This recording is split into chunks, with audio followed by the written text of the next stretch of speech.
Dia yang terlahir ke bumi itu dan menjadi pewaris kita. Perlu diberi nama, diberi identitas. Identitas diri yang melekat bagi dia. Sebagai hadiah pertama, pemberian pertama dan warisan pertama dari orang tua kepada ananda tercinta itu. Bagian ini disebut sebagai tasmiyah. Apa at-tasmiyah itu? At-tasmiyah adalah pemberian nama bagi anak. Pemberian nama terhadap ananda oleh orang tuanya. Sehingga bayi yang lahir itu, anak dari orang tua yang bersangkutan itu kemudian menyandang nama tertentu dan dia memiliki panggilan. Itulah yang disebut dengan at-tasmiyah. Dan at-tasmiyah ini menjadi tugas pertama orang tua yang harus dikerjakan sebagai pemberian atribut terhadap anandanya, sehingga terbedakan panggilannya dari anak-anak yang lain atau orang-orang yang lainnya selain anandanya tercinta itu. Mitra sekalian yang dirahmati oleh Allah Subhanahu wa Ta'ala, siapa yang berhak memberi nama terhadap anandanya itu? Adakah Islam memberikan pengaturan terhadap hak pemberian nama bagi anaknya itu? Di dalam hukum Islam, pemberian hak nama bagi ananda itu sudah diatur sedemikian rupa. Begitu lengkapnya hukum Islam, tidak pernah meluputkan sesuatu pun dari pengaturan ini. Termasuk pengaturan tentang siapa yang paling berwenang, siapa yang paling berhak untuk memberikan nama. Di dalam hukum Islam ditentukan bahwa yang berhak memberikan nama itu adalah ayahanda dan ibunda, orang tuanya. Dan di antara orang tua itu, ayahanda adalah yang lebih berhak untuk memberikan nama bagi ananda tercinta saat dia dilahirkan. Dan ini sudah menjadi bagian dari pembahasan hukum Islam sejak awal. Misalnya kita bisa menemukan informasi berkenaan dengan paparan mengenai hak pemberian nama dari ulama kenamaan. Ibnul Qayyim di dalam kitab Tuhfatul Maudud menyebut bahwa at-tasmiyatu haqqun lil ab. Pemberian nama bagi ananda tercinta itu adalah hak, sesuatu yang menjadi kewenangan lil ab, bagi sang bapak. Jadi bapak pertama kali memberikan satu warisan yang penting bagi anaknya. Dan warisan itu adalah nama. Name ismun. Jadi sejak saat itulah maka si anak mendapat warisan yang pertama dari bapaknya, dari ayahandanya. Dan warisan itu adalah sebuah nama. Nah, mitra sekalian yang dirahmati oleh Allah Subhanahu wa Ta'ala, berkenaan dengan dalil syar'i yang menjadi rujukan induk dari penamaan ini, di dalam Al-Quran, di dalam hadis Rasulullah Sallallahu Alaihi Wasallam banyak dinukil dan disebutkan berkenaan dengan nama ini, berkenaan dengan informasi tentang siapa yang memberi nama, bagaimana memberi nama, dan untuk apa nama itu diberikan. Misalnya kita bisa melihat di dalam Al-Quranul Karim, surah Ali Imran, saat Maryam diberi nama oleh ibundanya. Ibunda Maryam itu dia sendirian saat melahirkan karena suaminya alias ayahanda Maryam alaihissalam telah meninggal dunia. Begitulah, tatkala suaminya meninggal dunia tiada, maka hak untuk memberikan nama itu turun kepada ibundanya. Dan ibunda Maryam, dia mendapat hak untuk memberikan nama bagi anandanya itu. Dan ini tertulis di dalam Al-Quran surah Al-Imran ayat 36. Falamma wada'atha qalat rabbi inni wada'atuha unsa wallahu a'lamu bima wada'at walaysa dzakaru kal unsa wa inni sammaituha Maryam. Nah, di ujung surah Ali Imran ayat 36 ini ada isyarah yang sharihah bahwa ibunda Maryam itu melahirkan dan putrinya diberi nama Maryam. Yang memberi namanya adalah ibundanya. Wa inni sammaituha Maryam. Dan aku memberikan nama bagi dia, bayi yang cantik itu, Maryam. Jadi Maryam adalah nama pemberian dari sang ibunda tatkala dia dilahirkan. Dan pengambil alihan hak pemberian nama ini berlaku karena sang ayahanda telah meninggal dunia sehingga haknya turun kepada Maryam. Dan Maryam adalah pemberian yang pertama dari ibundanya itu. Begitu juga misalnya di dalam Al-Quranul Karim, kita bisa melihat di dalam Al-Quran surah Maryam ayat 7. Di dalam Al-Quran surah Maryam ayat 7 ini, mitra sekalian, sebagai sumber atau rujukan berkenaan dengan pemberian nama, isyarah Qur'aniyah menyebutkan bahwa ketika Allah memanggil nabinya yang terpilih yaitu Zakaria, ya Zakaria, inna nubashiruka bi gulamin ismuhu Yahya lam naj'al lahu min qabli samiyya. Zakaria itu sudah lama menginginkan dikaruniai ananda, dan kemudian Allah dengan kasihnya memberikan keturunan kepada Zakaria itu. Dan kemudian Allah berfirman, hei Zakaria, aku akan memberikan kabar gembira kepadamu, membahagiakan dan menyenangkan kamu dengan satu kabar bahwa engkau akan mendapatkan anak. Anakmu bernama Yahya. Dan belum pernah ada orang yang semisal dengan Yahya, di dalam namanya yang indah, di dalam rupanya yang tampan, dan kebaikan budinya yang luar biasa.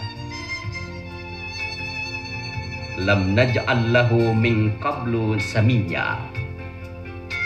Nah, itu adalah satu isyarat bahwa seseorang memang perlu diberi nama. Jadi nama itu adalah sebuah kebutuhan, dan memang Allah telah memberikan irsyad, memberikan petunjuk bahwa anak manusia seyogyanya diberi nama. Dan Allah pun memberikan nama kepada putra dari Zakaria itu, dan namanya Yahya. Nah, ini adalah sebuah isyarat yang cukup jelas, yang cukup terang, bahwa anak manusia saat dilahirkan, dia perlu diberi identitas diri, dan identitas itu diberikan oleh orang tuanya. Itulah yang disebut dengan at-tasmiyah, pemberian nama.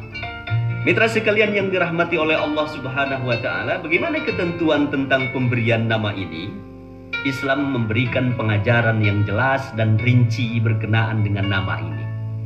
Pertama, berikanlah nama yang terbaik bagi ananda tercinta itu.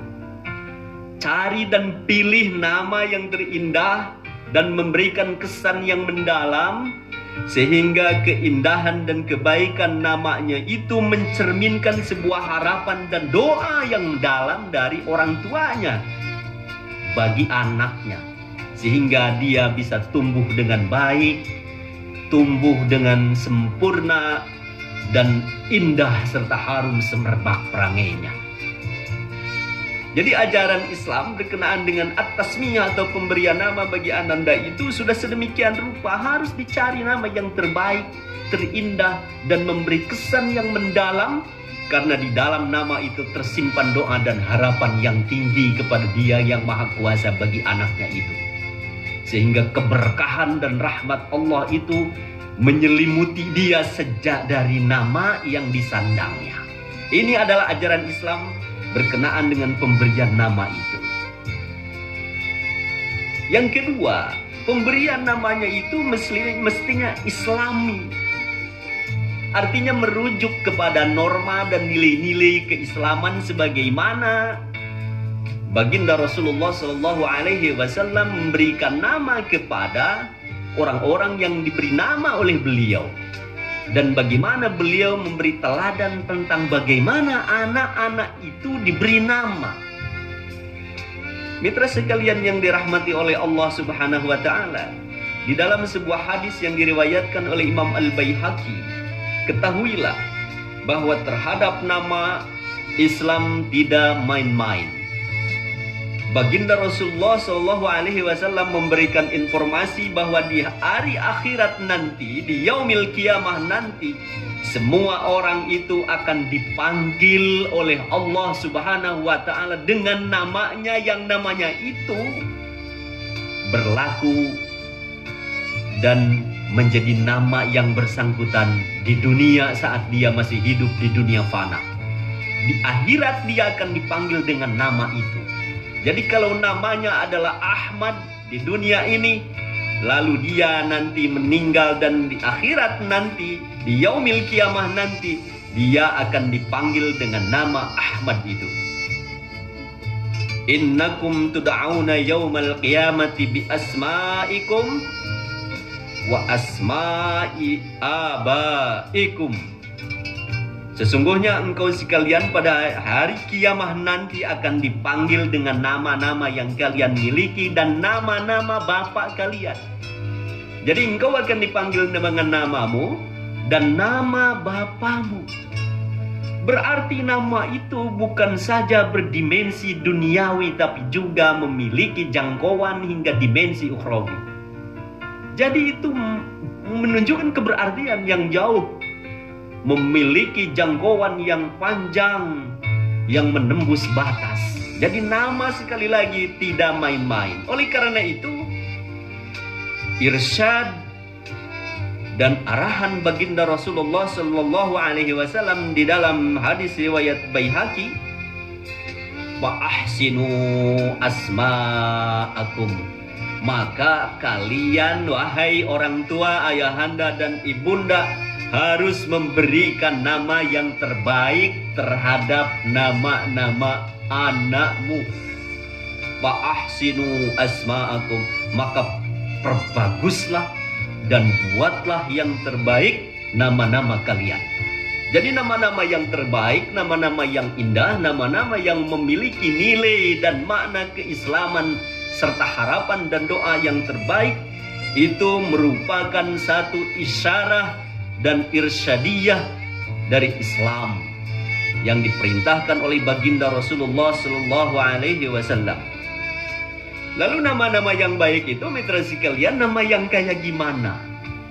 Islam memberikan panduan. Nama-nama yang baik itu adalah nama-nama yang terpaut, terkait, terikat dengan nama-nama Allah. Ini yang pertama. Dengan nama-nama Allah, Asmaul Husna, nama-nama Allah yang indah.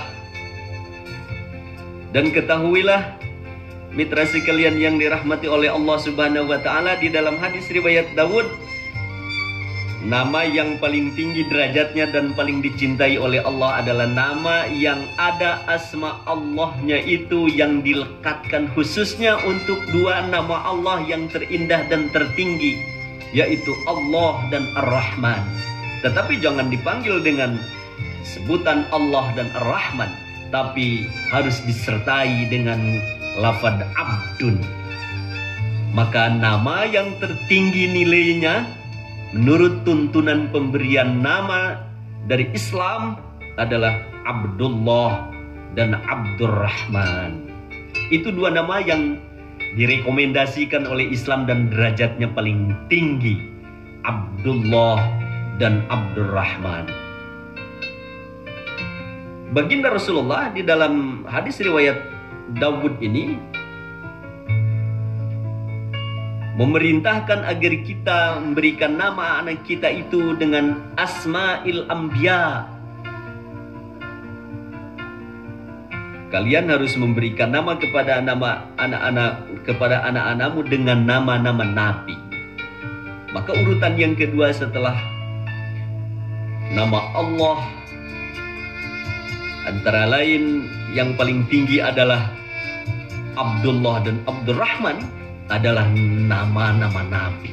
Dan nabi yang paling tinggi serta paling dicintai oleh Allah adalah Nabi besar Muhammad sallallahu alaihi wasallam. Jadi nama yang terindah yang direkomendasikan adalah nama Muhammad. Seperti Muhammad Amin, Muhammad apa, titik-titik Muhammad.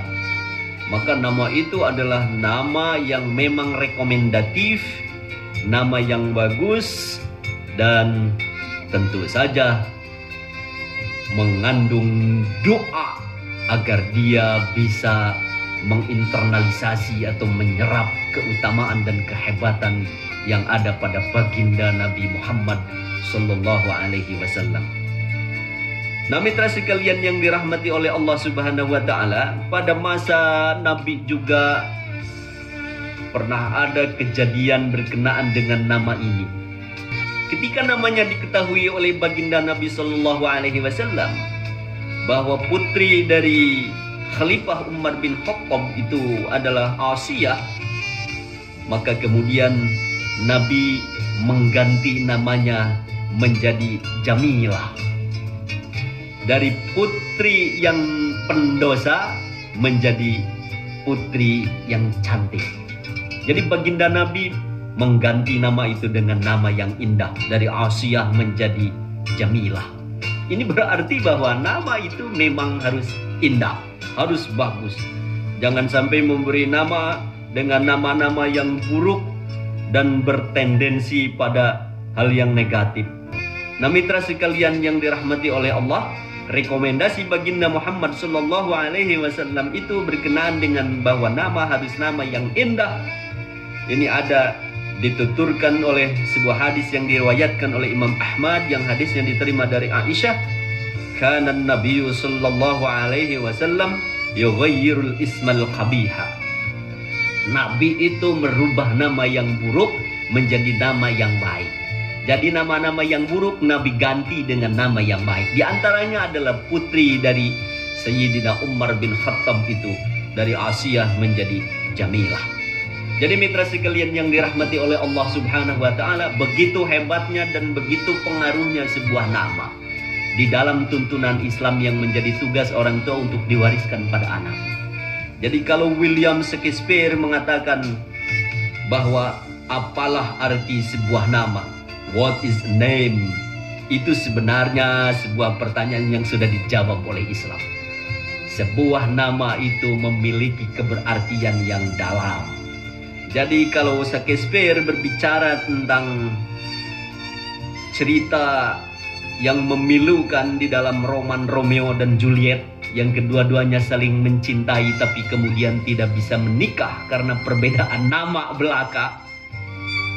Shakespeare sendiri adalah seorang pujangga berkebangsaan Inggris, dan dia ujungnya menceritakan kekecewaan karena tidak menyatunya Romeo dan Juliet gara-gara nama dan gara-gara pertikaian kedua orang tua dari Romeo dan Juliet itu. Dia katakan, apalah arti sebuah nama? Dan Islam memberikan jawaban serta tuntunan jauh sebelum William Shakespeare ini bertanya tentang keberartian nama, bahwa nama adalah sesuatu yang memiliki doa dan harapan dan bisa mendatangkan keberkahan.